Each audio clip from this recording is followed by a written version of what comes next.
यस श्री सिंहदेवी माध्यमिक विद्यालयले सञ्चालनमा ल्याएको मिसन एमएससी अर्थात् स्मृति स्तम्भ तथा मञ्च निर्माण कार्यका लागि हालसम्म लालीगुराँस नगरपालिका पूर्व विद्यार्थी तथा अभिभावक, विद्यार्थी, शिक्षक तथा कर्मचारी, शिक्षाप्रेमी, राजनीतिकर्मी, समाजसेवी, बुद्धिजीवी लगायत सबैले सरसल्लाह, साथ सहयोग, आर्थिक सहयोग गर्दै आइरहनु भएको छ। हालसम्म सहयोग गर्नुहुने सबैलाई धन्यवाद दिन चाहन्छौँ।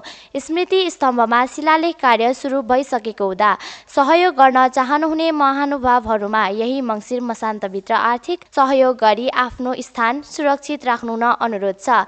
शिलालेखमा हालसम्म विद्यालयलाई रु 5,000 भन्दा माथि सहयोग गर्नुहुने महानुभावहरूको नामावली राखिनेछ।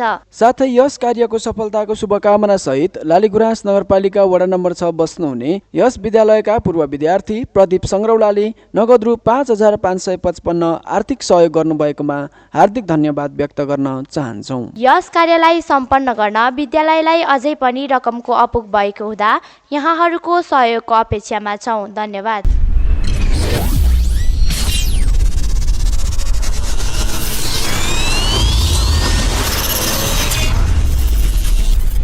मिसन एमएससी मञ्च तथा स्तम्भ निर्माण।